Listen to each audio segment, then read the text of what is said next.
Les enjeux politiques en République démocratique du Congo, nous parlons pour une nouvelle fois de cela sur ces plateaux. Madame, Monsieur, merci et bienvenue. Sur ce nouveau numéro de l'entretien, nous parlons d'un sujet très attrayant. Certainement, ça va beaucoup vous intéresser. On a toujours voulu en parler et aujourd'hui, ça sera le cas. L'un des hommes politiques les plus intègres de la nation, l'un des meilleurs élus, je le dis, je pèse mes mots, a été assassiné dans des circonstances peu recommandables. Il s'agit en effet de Chéribin Okende, le porte-parole du parti politique Ensemble pour la République de Moïse Katumbi, assassiné à Kinshasa. Par qui, comment, de quelle façon, on ne le sait pas. Nous parlons de ce sujet avec Fazili Lipo. Lui, il est rapporteur national de ce parti politique de Moïse Katumbi, Ensemble pour la République. Fazili, bonjour. Bonjour. Pour nous, c'est un grand plaisir de vous recevoir sur notre plateau, les temples des idées constructives. Nous allons nous entretenir avec vous. Et quelles sont déjà vos premières impressions? Non, je suis très content d'être invité à une chaîne 100% Batote à Goma. C'est quelque chose qui me va droit au cœur, et de voir que c'est du nouveau chez nous. Ok. Et ça fait beau à voir. Et ça vend l'image positive de la ville de Goma, que nous sommes en train de nous battre pour toujours soulever les drapeaux de Goma. Merci pour ces compliments. Pour nous, en tout cas, ça nous fait chaud au cœur lorsqu'il y a des gens comme vous qui parlent comme ça du petit travail que nous faisons. Ça nous marque vraiment beaucoup. Je rappelle ici que vous êtes le rapporteur au niveau national de la jeunesse du parti politique Ensemble pour la République de Moïse Katumbi. Vous êtes le coordonnateur, d'ailleurs vous êtes cofondateur de ce parti politique, ça il faut le dire, et vous êtes le coordonnateur de AJMK, Action de Jeunes pour le soutien, je ne sais pas, de Moïse Katumbi, une structure que vous avez initiée, que vous dirigez jusqu'à présent. Vous êtes acteur politique, vous œuvrez pour l'émancipation, pour le développement de la République démocratique du Congo. Une carrière que vous avez entamée depuis plusieurs années maintenant, alors que vous êtes très jeune. Jeune, avec ses ambitions, avec autant d'engagement. Comment ça s'est produit? Comment ça s'est passé? Ouais, c'est quelque chose... J'ai oublié de dire que vous êtes également candidat à la députation provinciale pour la ville de Goma. Merci. Oui. C'est quelque chose d'ailleurs que nous avons commencé depuis le jeune âge, parce que vous avez oublié aussi notre passage à l'université de Goma, où nous étions porte-parole adjoint des étudiants de l'université de Goma et secrétaire exécutif du comité provincial des étudiants, donc l'inter-univ. Ok. Donc c'est par là que tout a commencé, parce que nous avions cette volonté de porter haut la voix de sans-voix. Nous avons commencé à l'université où les étudiants en souffraient à notre époque avec des problèmes syllabus droit d'auteur, pendant que les lois du pays à l'époque, les Vadbekoum, c'est-à-dire les textes qui régissaient au moins les établissements publics, ça prohibait la vente des syllabus des droits d'auteur, et pour moi c'était un cheval de bataille pour les étudiants de l'université de Goma de cette époque 2014, parce que c'est l'année où j'ai commencé à me présenter comme porte-parole, 2014, et puis 2015, je gagnais les élections. C'est ce qui était mon cheval de bataille. Et à l'époque, je salue ici le recteur Segiobe, qui à l'époque était le recteur de l'université de Goma, qui a compris au moins ses revendications jusqu'à bannir le droit d'auteur et les syllabus à l'université de Goma. Et par là, nous étions vraiment motivés de dire que c'est que demain on peut faire quelque chose dans la scène politique congolaise. Et par là, nous avons créé un comité de soutien, ce que vous appelez AJMK. Nous avons initié avec les amis pour mettre en place cette structure, parce que pendant ces temps-là, vous connaissez que Moïse Katumbi était quelqu'un à battre et malmené par le régime de ces temps-là. Et nous, en tant que jeunes de l'époque, on pouvait soutenir ces grands messieurs-là qui nous faisaient rêver. Parce qu'à chaque fois, Je me souviens en 2014, quand il était ici, on était encore étudiant. Vous avez vu vous-même comment toute la population a suivi un gouverneur à la place du président en exercice, Kabila, qui était avec tous les autres gouverneurs ici. Et la chose qui me faisait même encore un peu rêver, c'est quand je vis même notre gouverneur à l'époque, Julien Paluku, qui va prendre Moïse pour faire la voie maritime, pendant que les autres gouverneurs passaient, faisaient la route pour accéder au gouvernorat. C'est-à-dire c'était quelqu'un qui était aimé par toute la population, et nous, on ne devait pas être de côté. On s'est dit, suivons ses guides, suivons au moins ces leaders ici. C'est par là qu'on a créé cette association. Avec les jeunes, on a commencé, c'était grave. Ici, on vous voit avec l'effigie de Moïse, c'est la prison à l'époque. Accepté ça, hein? Mais on s'est dit, il y a des petits Lumumba dans nous, donc continuons avec la lutte. Nous avons continué jusqu'à embrasser la carrière politique en 2017, où nous nous sommes adhérés officiellement maintenant dans un parti politique, et jusqu'à la création d'un Ensemble pour la République où nous sommes cofondateurs. Vous êtes fier de ce parcours aujourd'hui? Tellement fier de ce parcours, surtout des conseils que j'ai réussi dans des jeunes, de Goma même, Fiston Litamba aujourd'hui qui est en France, qui n'a cessé de m'encourager et de dire non, tu peux être un petit bon politicien.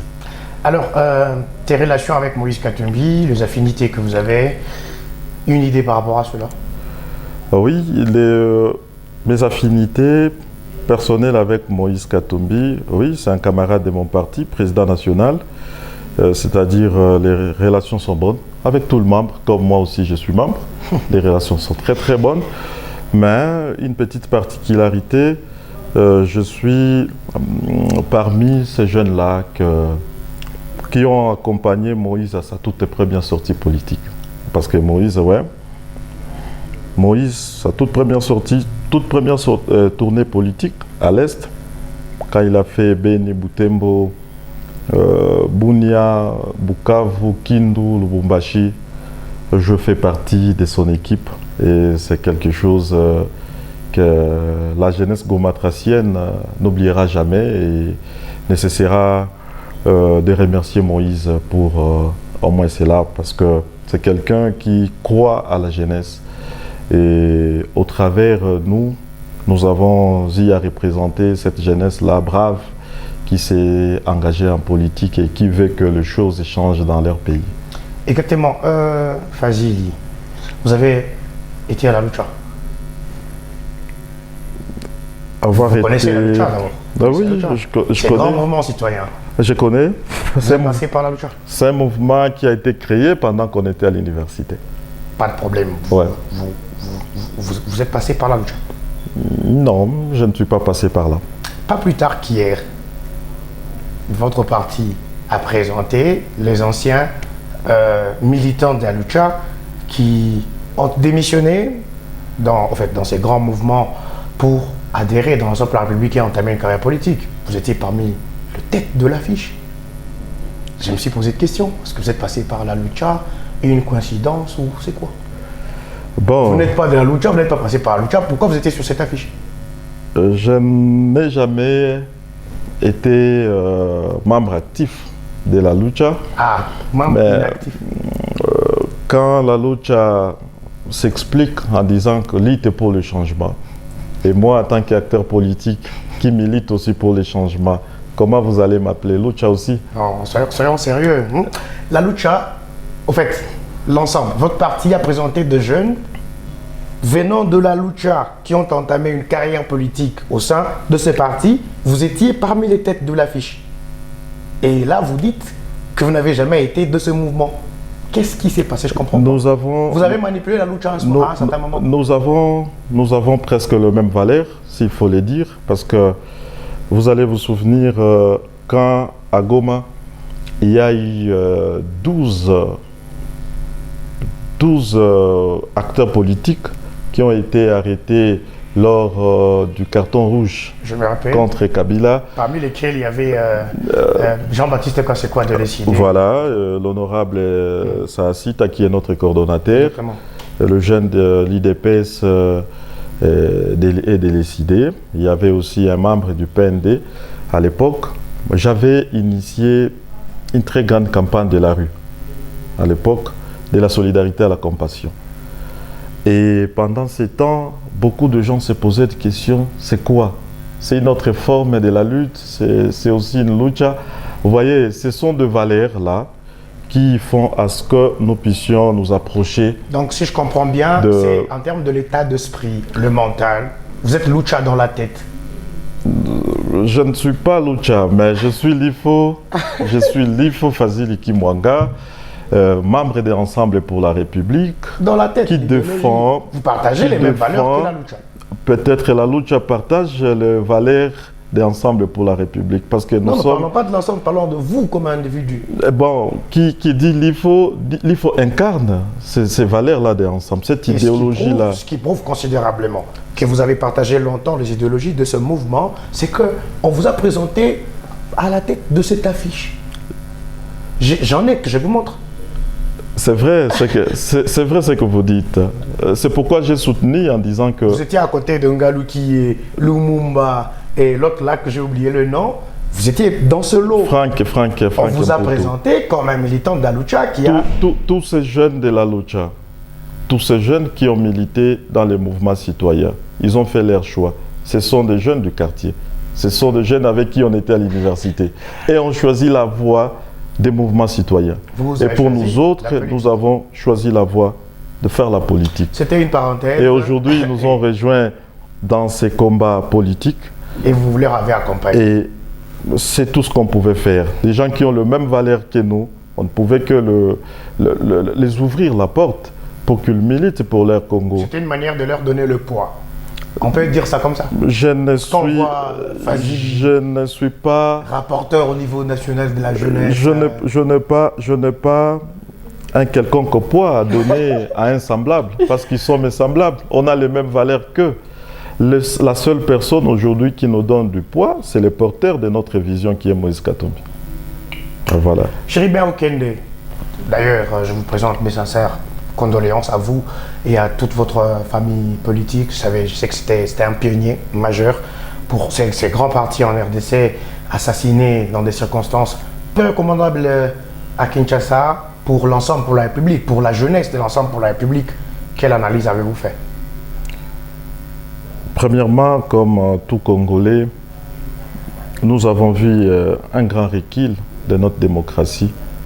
La démocratie congolaise a été visiblement assassinée au vu de tout le monde. Nous avons vu un élu du peuple qui s'est fait abattre dans de manières que nous ne savons pas tous expliquer. Mais après avoir vu son corps, c'est quelque chose qui révolte encore de plus la population congolaise. C'est quelque chose qui nous dit que nous avons hâte de voir les jours arriver pour que nous puissions faire partir un régime qui n'arrive pas à nous sécuriser.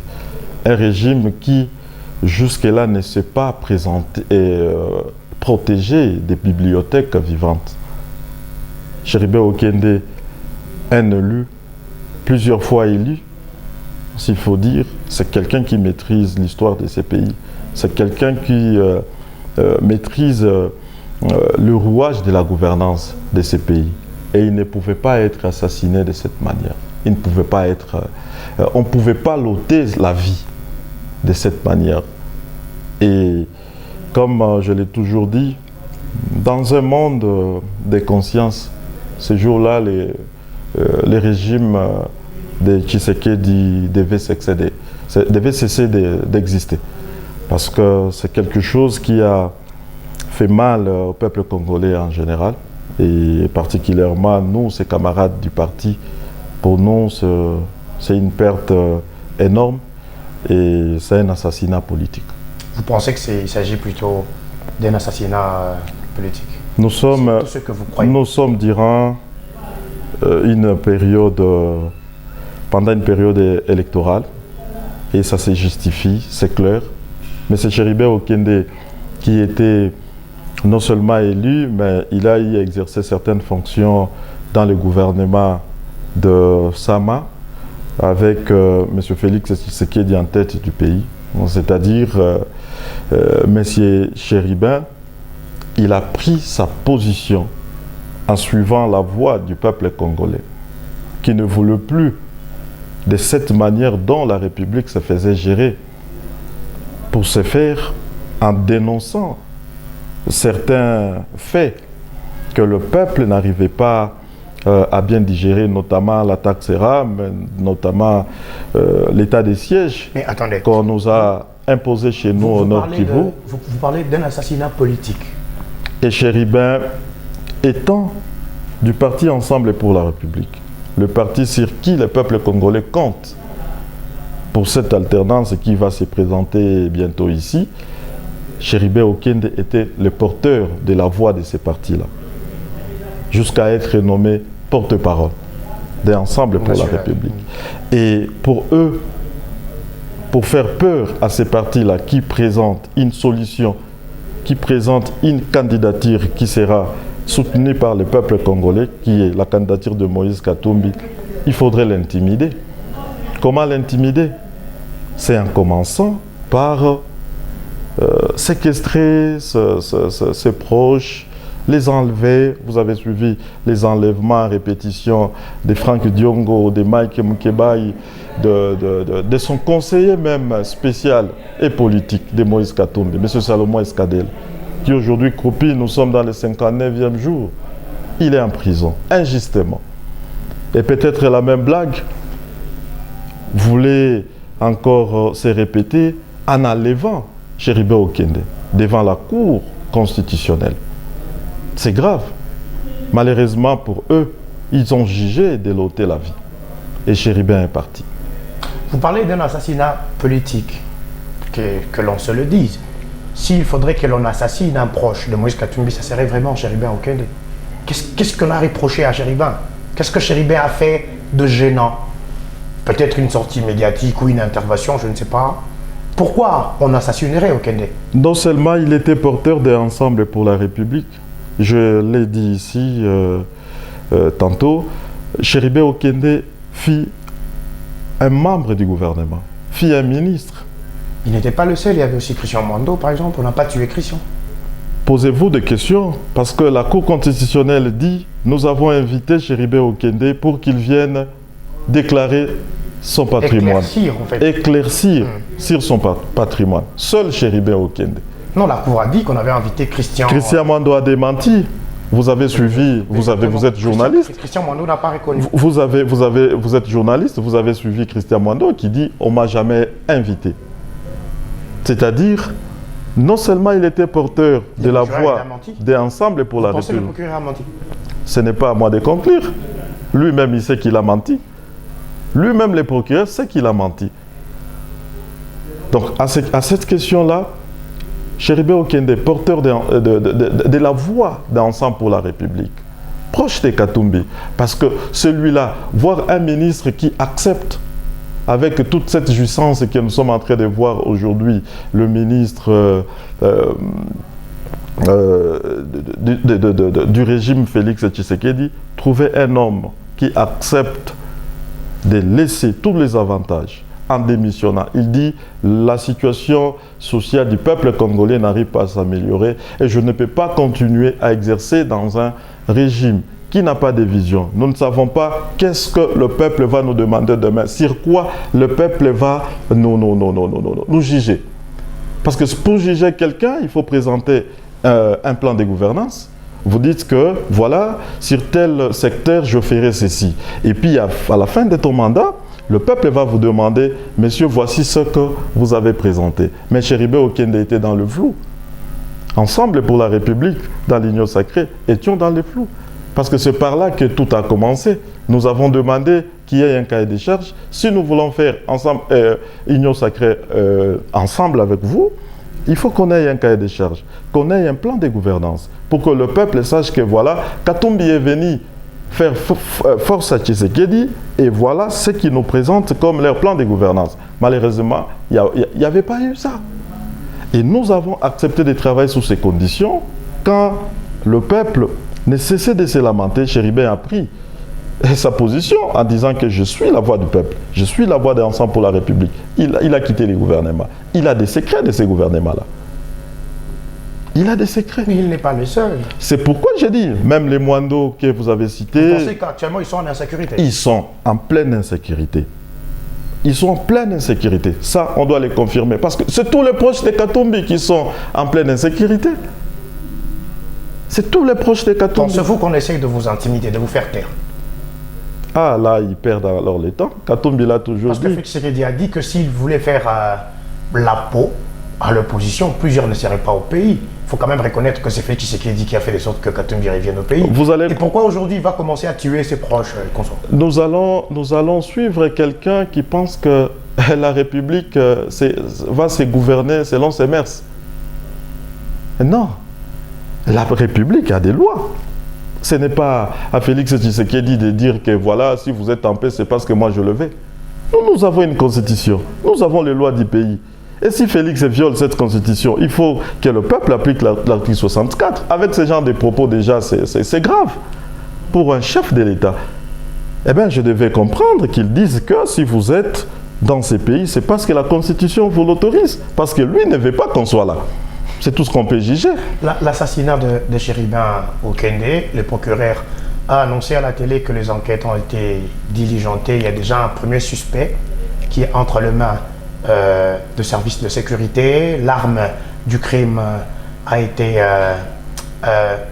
retrouvée. Est-ce que vous faites foi à toutes ces théories, à toutes les déclarations du procureur? Dans une république sérieuse, le tout premier suspect serait le procureur. Comment? Parce que c'est lui qui a commencé à annoncer sur l'assassinat de Chéribin. Il nous a présenté même l'arme qui aurait tué. Alors qu'on n'a pas encore fait... Pour lui, il n'a pas dit même il n'a pas parlé au conditionnel. Il dit l'arme qui a tué Chéribin s'est retrouvée dans le véhicule. Dans le véhicule. Vous comprenez déjà, pour lui. C'est-à-dire, il connaît qui ont utilisé cette arme. C'est la question que les Congolais pouvaient se poser. Et on dit que l'arme appartenait à son garde du corps. Je suis dans votre studio ici. Je peux tomber et mourir ici. On dirait que c'est cette télé qui m'a cogné sur la tête. Vous comprenez un peu? C'est un jeu. C'est pourquoi j'ai dit dans une république sérieuse, la toute première personne à poursuivre. Parce que les Congolais, quand il y a un cas d'assassinat, nous voyons quelqu'un qui tombe, quelqu'un ne plus. Nous devrions d'abord faire tous un profil bas, qui est de montrer que nous sommes là pour défendre tel camp ou tel autre. Attendre à ce que les enquêtes soient faites. Est-ce que vous faites foi à cette justice? Vous avez suivi la famille de Chéribin qui a alerté il y a de cela 24 heures ou 48 heures, où on vient de les brisquer, que tel jour les enquêtes vont se faire. L'autopsie, je ne sais pas moi quoi, va se faire. Vous comprenez déjà?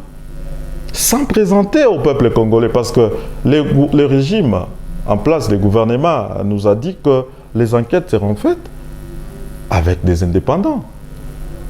N'est-ce pas? Avec les concours, avec les concours, ok, des experts internationaux. Exactement.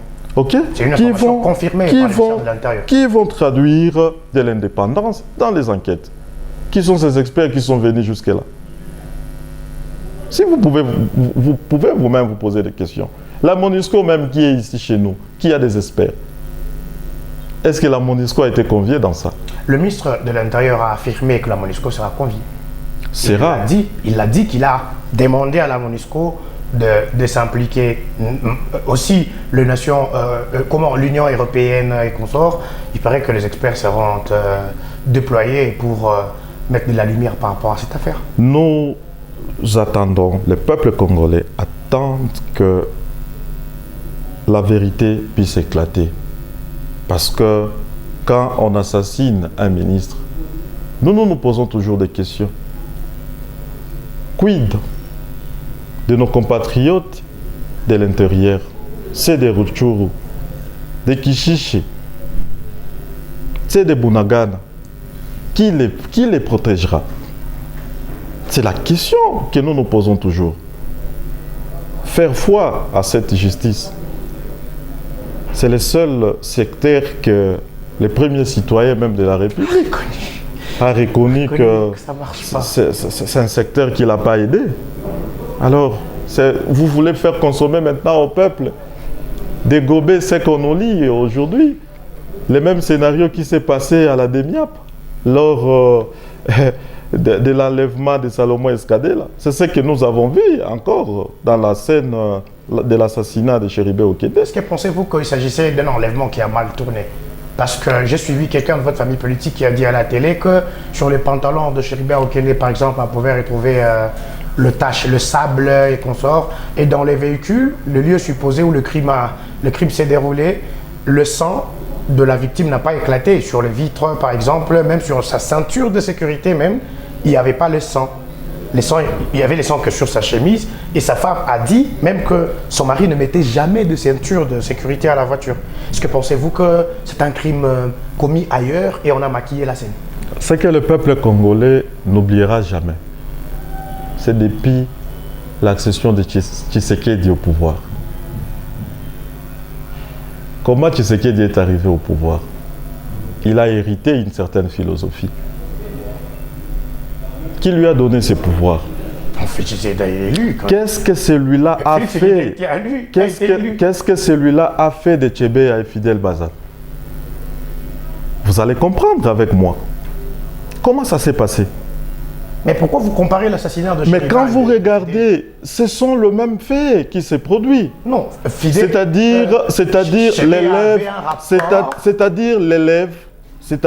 l'élève a été fidèle à son maître. De la même façon que Tchébéa a été assassiné, retrouvé dans son véhicule, qu'on va aussi maquiller la mort de Chéribé Okende. Et le peuple a vu. Tous les détails que vous êtes en train de dire aujourd'hui. Les criminologues, il y a des universités, si nous avons nos jeunes frères qui font la criminologie, ils analysent aussi. Tous les détails là. Par rapport à ce dossier, qu'est-ce que vous espérez? Qu'est-ce que vous demanderez au peuple congolais? Nous demandons, comme nous l'avons toujours dit, le peuple congolais d'être debout. Nous devons nous mobiliser. Surtout que les élections arrivent. Nous devons nous mobiliser. Rester debout. Ne soyons pas intimidés. Il est vrai que certains de nôtres sont partis. Ils commencent à se faire assassiner. Que cela puisse être pour nous une source de motivation. Soyons encore plus déterminés pour que le Congo aspire à ce que veut aujourd'hui le peuple. Le peuple veut ces changements-là. Le peuple veut à ce qu'un régime qui n'arrive pas à lui satisfaire puisse être mis de côté. Et c'est tout. Nous n'allons pas mettre les régimes qui ne nous satisfont pas de côté si on a peur. Nous devons mettre la peur de côté et nous battre en disant que ce Congo, il n'a pas ibadilik. Et pour que ce Congo change, il faut qu'il y ait la détermination de tout le monde. Je l'ai bien dit tout au début de l'émission, je salue la bravoure de votre chaîne, voir ce que vous êtes en train de réaliser. Pourquoi? C'est parce qu'il n'y a pas la peur, il n'y a pas l'essence de découragement. Il en est de même pour défendre la patrie. Il faut que nous ayons cet esprit-là et nous décider que ça doit changer.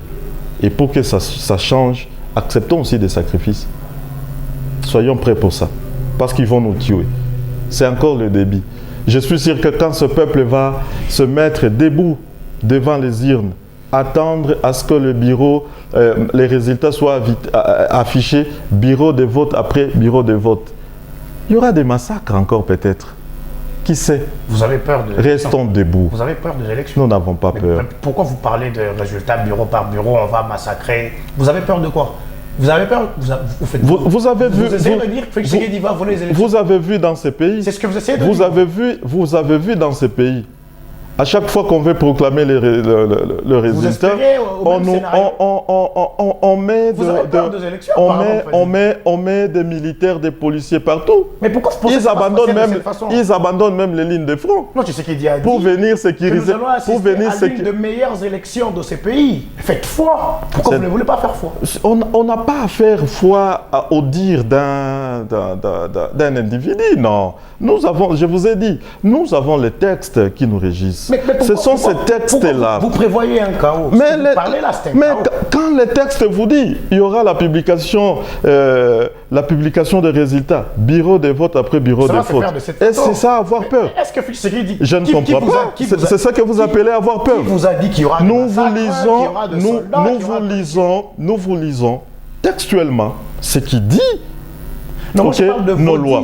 Vous avez dit que quand ces peuples vont se mettre debout, par exemple, pour demander le résultat du bureau pape, qu'est-ce que vous dites que ça ne se passera pas de cette façon et que Tshisekedi fera de massacre? Moi-même, ce n'est pas la peur. Vous prévoyez un chaos. Je n'ai pas voulu parler de ça ici parce que comme on est dans cette république, entre guillemets, les gens pouvaient dire que je fais déjà recours à la victimisation. Il y a des marches pacifiques que nous avons organisées sous ces régimes. Vous victimisez aussi. Même moi, j'ai eu comme impression. Je vous parle maintenant. Okay. Nous avons eu à organiser des marches pacifiques sous ces régimes. Je vais vous citer même la dernière marche.